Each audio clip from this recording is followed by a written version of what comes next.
ಪಶ್ಚಿಮ ಭಾಗದಲ್ಲಿ ಚಾಮುಂಡಿ ಬೆಟ್ಟವು 8 ಬೆಟ್ಟಗಳ ಪೈಕಿ ಒಂದಾಗಿದೆ. ಶ್ರೀ ಚಾಮುಂಡೇಶ್ವರಿ ಪುರಾಣದ ಪ್ರಮುಖ ದೇವತೆಯಾಗಿದ್ದಾಳೆ. ಚಾಮುಂಡೇಶ್ವರಿ ಈ ಬೆಟ್ಟದಲ್ಲಿ ನೆಲೆಸಿರುವುದರಿಂದ ಈ ಬೆಟ್ಟಕ್ಕೆ ಚಾಮುಂಡಿ ಬೆಟ್ಟವೆಂಬ ಹೆಸರು ಬಂದಿದೆ.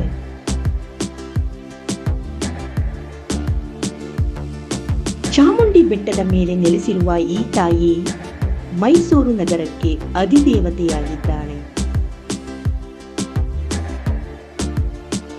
ಬನ್ನಿ ಸ್ನೇಹಿತರೆ, ಆಷಾಢ ಮಾಸದಲ್ಲಿ ನಡೆಯುವ ತಾಯಿಯ ವರ್ಧಂತಿ ಉತ್ಸವದ ಬಗ್ಗೆ ಈ ವಿಡಿಯೋದಲ್ಲಿ ಮಾಹಿತಿನ ಹಂಚ್ಕೊಳ್ತಾ ಇದ್ದೀನಿ. ಈ ವಿಡಿಯೋನ ಎಲ್ಲೂ ಸ್ಕಿಪ್ ಮಾಡ್ದಲೇ ಪೂರ್ತಿಯಾಗಿ ವಿಡಿಯೋ ನೋಡಿ. ಹಾಗೆ ಯಾರೆಲ್ಲ ಸಬ್ಸ್ಕ್ರೈಬ್ ಮಾಡ್ಕೊಂಡಲೇ ನೋಡ್ತಿದ್ದೀರೋ ಸಬ್ಸ್ಕ್ರೈಬ್ ಮಾಡ್ಕೊಂಡು ನೋಡಿ. ವಿಡಿಯೋ ಇಷ್ಟ ಆದರೆ ಲೈಕ್ ಕೊಡೋದನ್ನು ಮರಿಬೇಡಿ. ಸಪ್ತ ಮಾತೃಕೆಯರಲ್ಲಿ ಒಬ್ಬಳಾದ ಈ ತಾಯಿ ಚಂಡ ಮತ್ತು ಮುಂಡ ಎನ್ನುವ ಅಸುರರನ್ನು ಕೊಂದಿದ್ದರಿಂದ ಈ ತಾಯಿಗೆ ಚಾಮುಂಡೇಶ್ವರಿ ಎನ್ನುವ ಹೆಸರು ಬಂದಿದೆ ಎಂದು ಹೇಳಲಾಗುತ್ತದೆ. ಸಿಂಹವಾಹಿನಿಯಾದ ಇವಳು ಬೆಟ್ಟದ ಮೇಲೆ ನೆಲೆಸಿದ್ದಾಳೆ.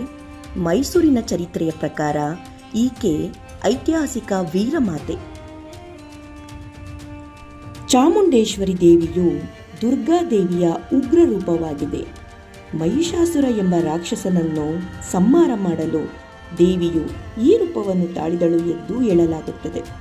ಚಾಮುಂಡಿ ಬೆಟ್ಟದಲ್ಲಿ ದೇವಿಯು ಮಹಿಷಾಸುರನನ್ನು ಕೊಂದಳು ಎಂಬ ನಂಬಿಕೆ ಇದೆ.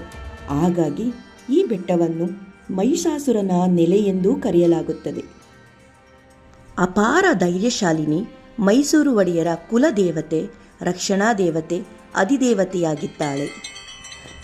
ಚಾಮುಂಡೇಶ್ವರಿ ದೇವಿಯ ವಿಗ್ರಹವನ್ನು ಮೈಸೂರಿನ ರಾಜಮನೆತನದವರು ಚಾಮುಂಡಿ ಬೆಟ್ಟದಲ್ಲಿ ಪ್ರತಿಷ್ಠಾಪಿಸಿದರು. ಆ ದಿನವನ್ನು ನೆನಪಿಟ್ಟುಕೊಳ್ಳಲು ಪ್ರತಿ ವರ್ಷ ಆಷಾಢ ಮಾಸದ ರೇವತಿ ನಕ್ಷತ್ರದಂದು ವರ್ಧಂತಿ ಉತ್ಸವವನ್ನು ಆಚರಿಸಲಾಗುತ್ತದೆ.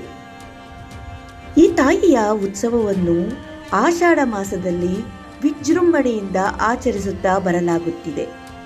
ಆಷಾಢ ಮಾಸದ ಮೊದಲ ಶುಕ್ರವಾರವನ್ನು ಆಷಾಢ ಶುಕ್ರವಾರವೆಂದು ಆಚರಿಸಲಾಗುತ್ತದೆ. ಹಾಗೆ ಈ ದಿನ ಮೈಸೂರಿನ ಚಾಮುಂಡಿ ದೇವತೆಯ ಸನ್ನಿಧಾನದಲ್ಲಿ ವಿಶೇಷ ಪೂಜೆ ನಡೆಯುತ್ತದೆ. ಹೀಗಾಗಿ ತಾಯಿ ಚಾಮುಂಡೇಶ್ವರಿಯ ದರ್ಶನಕ್ಕೆ ಸಾಕಷ್ಟು ಸಂಖ್ಯೆಯಲ್ಲಿ ಭಕ್ತರು ಬರುತ್ತಾರೆ. ಹಾಗೆ ತಾಯಿಯ ಮುಂದೆ ನಿಂತು ಯಾವುದೇ ಬೇಡಿಕೆ ಇಟ್ಟರೂ ತಾಯಿ ನೆರವೇರಿಸುತ್ತಾಳೆ ಎಂಬ ಅಚಲವಾದ ನಂಬಿಕೆ ಇದೆ. ಹೀಗಾಗಿ ದೇಶಾದ್ಯಂತ ಸಾಕಷ್ಟು ಜನರು ಇಲ್ಲಿಗೆ ಬಂದು ತಾಯಿಯ ದರ್ಶನ ಮಾಡಿಕೊಂಡು ಹೋಗುತ್ತಾರೆ. ಈಗ ಉತ್ಸವದ ವಿಶೇಷತೆ ಮತ್ತು ತಾಯಿಯ ಪೂಜೆ, ಅಭಿಷೇಕ, ಮೆರವಣಿಗೆಗಳ ಬಗ್ಗೆ ಸ್ವಲ್ಪ ಮಾಹಿತಿಯನ್ನು ತಿಳಿಯೋಣ ಬನ್ನಿ. ನಮ್ಮೆಲ್ಲರ ಅಮ್ಮನಾದ ಚಾಮುಂಡೇಶ್ವರಿ ದೇವಿಯ ಜನ್ಮದಿನ ಆಷಾಢ ಮಾಸದ ಕೃಷ್ಣ ಪಕ್ಷದ ಸಪ್ತಮಿ ರೇವತಿ ನಕ್ಷತ್ರದಂದು ಆಚರಿಸಲಾಗುತ್ತದೆ. ಅಭ್ಯಂಜನ ಸ್ನಾನ, ರುದ್ರಾಭಿಷೇಕ, ಪಂಚಾಮೃತಾಭಿಷೇಕ, ಕುಂಕುಮಾರ್ಚನೆ ಸೇವೆ ನಡೆಯುತ್ತದೆ.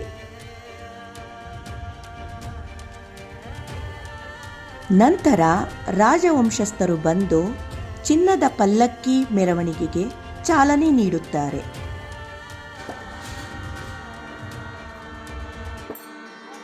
ಚಾಲನೆಯಾದ ಬಳಿಕ ಒಂದು ಸುತ್ತು ಮಂಟಪ ಉತ್ಸವ ನಡೆಯುತ್ತದೆ.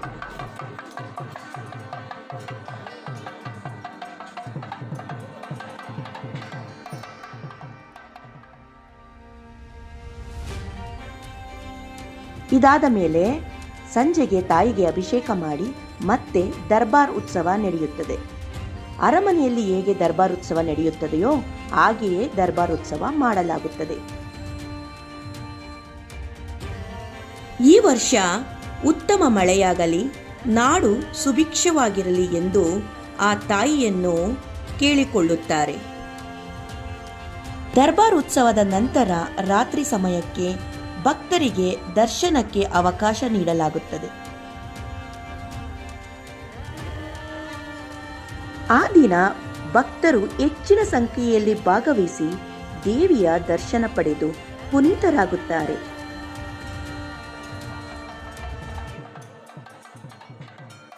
ಭಾರತದ ಶಕ್ತಿಪೀಠಗಳಲ್ಲಿ ಒಂದಾದ ಈ ಮೈಸೂರು ಚಾಮುಂಡೇಶ್ವರಿ ದೇವಸ್ಥಾನದ ಮಹಿಮೆ ಅಪಾರ.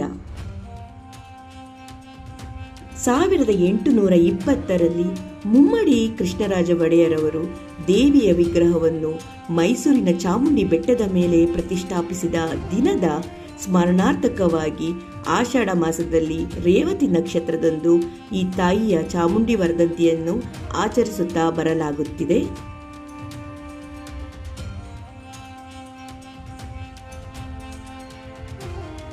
ಆ ಒಂದು ವಿಶೇಷವಾದ ಮಹೋತ್ಸವದಂದು ತಾಯಿ ಹೂವು ಹಣ್ಣುಗಳಿಂದ ವಿಶೇಷವಾಗಿ ಅಲಂಕೃತಳಾಗಿ ದೇವಿಯು ಗರ್ಭಗುಡಿಯಿಂದಲೇ ಭಕ್ತರಿಗೆ ನೇರವಾಗಿ ದರ್ಶನ ನೀಡುತ್ತಾಳೆ.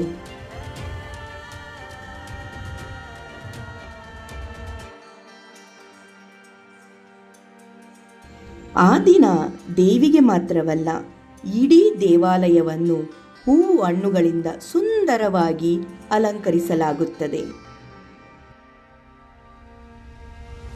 ಆ ದಿನ ಧಾರ್ಮಿಕ ವಿಧಿವಿಧಾನಗಳ ನಡುವೆ ತಾಯಿಯನ್ನು ಚಿನ್ನದ ಪಲ್ಲಕ್ಕಿಯಲ್ಲಿ ಉತ್ಸವ ಮಾಡುವುದನ್ನು ನೋಡುವುದೇ ಒಂದು ಸೌಭಾಗ್ಯ. ದೇಶಾದ್ಯಂತ ಭಕ್ತರು ದೇವಿಯ ದರ್ಶನಕ್ಕಾಗಿ ಇಲ್ಲಿಗೆ ಬರುತ್ತಾರೆ ಮತ್ತು ನಿಂಬೆಹಣ್ಣಿನ ದೀಪವನ್ನು ಬೆಳಗುತ್ತಾರೆ. ಆಷಾಢ ಮಾಸದಲ್ಲಿ ದೇವಿಗೆ ನಿಂಬೆಹಣ್ಣಿನ ದೀಪ ಬೆಳಗಿದರೆ ಇಷ್ಟಾರ್ಥಗಳೆಲ್ಲ ಈಡೇರುವುದು ಎನ್ನುವುದು ಎಲ್ಲರ ಭಕ್ತರ ನಂಬಿಕೆ. ಈ ಒಂದು ವರ್ಧಂತಿ ಉತ್ಸವವು ತಾಯಿಯ ಜನ್ಮೋತ್ಸವವಾಗಿ ಆರಾಧನೆ ಮಾಡುವುದು ಒಂದು ಪ್ರಮುಖ ಭಾಗವಾಗಿದೆ. ಈ ಉತ್ಸವದಲ್ಲಿ ಭಕ್ತಾದಿಗಳಿಗೆ ದೇವಿಯ ದರ್ಶನ, ಆಶೀರ್ವಾದ ಪಡೆಯಲು ಒಂದು ವಿಶೇಷ ಅವಕಾಶವನ್ನು ಒದಗಿಸುತ್ತದೆ. ಈ ಒಂದು ಉತ್ಸವವು ಭಕ್ತಿ ಮತ್ತು ನಮ್ಮ ಸಂಸ್ಕೃತಿಯನ್ನು, ಸಂಪ್ರದಾಯವನ್ನು ಬಿಂಬಿಸುತ್ತದೆ. ಎಲ್ಲರ ಕಷ್ಟಗಳನ್ನು ಪರಿಹರಿಸುವ, ನಾಡನ್ನು ರಕ್ಷಿಸುತ್ತಿರುವ ಆ ನಾಡ ದೇವತೆಯ ದರ್ಶನಕ್ಕಾಗಿ ಪಲ್ಲಕ್ಕಿಯ ಮೇಲೆ ಕುಳಿತಿರುವ ಆ ತಾಯಿಯನ್ನು ನೋಡಲು ಪ್ರತಿ ವರ್ಷವೂ ಲಕ್ಷಾಂತರ ಮಂದಿ ಈ ಒಂದು ಉತ್ಸವದಲ್ಲಿ ಭಾಗಿಯಾಗಿ ತಾಯಿಯ ಒಂದು ಆಶೀರ್ವಾದವನ್ನು ಪಡೆಯುತ್ತಿದ್ದಾರೆ. ಮೆಲ್ಲರ ಇಷ್ಟಾರ್ಥಗಳನ್ನು ಆ ದೇವಿ ಈ ಒಂದು ಆಷಾಢ ಮಾಸದಲ್ಲಿ ಈಡೇರಿಸಲಿ ಎಂದು ನಾನು ಕೇಳಿಕೊಳ್ಳುತ್ತಾ ಈ ಒಂದು ವಿಡಿಯೋವನ್ನು ಇಲ್ಲಿಗೆ ಎಂಡ್ ಮಾಡ್ತಾ ಇದ್ದೀನಿ. ಹಾಗೆ ಈ ವಿಡಿಯೋ ನಿಮಗೆ ಇಷ್ಟ ಆಗಿದೆ ಅಂತ ಭಾವಿಸ್ತಾ ಇದ್ದೀನಿ. ಈ ವಿಡಿಯೋಗೆ ಒಂದು ಲೈಕ್ ಕೊಟ್ಟು ಫ್ಯಾಮಿಲಿ ಫ್ರೆಂಡ್ಸ್ಗೆ ಶೇರ್ ಮಾಡಿ ಮತ್ತು ಈ ವಿಡಿಯೋ ಬಗ್ಗೆ ನಿಮ್ಮ ಅನಿಸಿಕೆಗಳನ್ನು ನನಗೆ ತಿಳಿಸೋದನ್ನು ಮರಿಬೇಡಿ. ಮತ್ತು ಈ ವಿಡಿಯೋವನ್ನು ಕೊನೆವರೆಗೂ ನೋಡಿದ್ದಕ್ಕೆ ನಿಮಗೆಲ್ಲರಿಗೂ ಹೃತ್ಪೂರ್ವಕ ಧನ್ಯವಾದಗಳು. ಆ ತಾಯಿ ಚಾಮುಂಡೇಶ್ವರಿಯ ಕೃಪಾ ಕಟಾಕ್ಷೆ ಎಲ್ಲರ ಮೇಲೆ ಸದಾ ಇರಲಿ. ಮತ್ತೆ ಇನ್ನೊಂದು ವಿಡಿಯೋದಲ್ಲಿ ನಿಮ್ಮನ್ನೆಲ್ಲ ಭೇಟಿ ಮಾಡ್ತೀನಿ. ಅಲ್ಲಿವರೆಗೂ ನನ್ನ ಚಾನಲ್ನ ಫಾಲೋ ಮಾಡ್ತಾ ಇರಿ.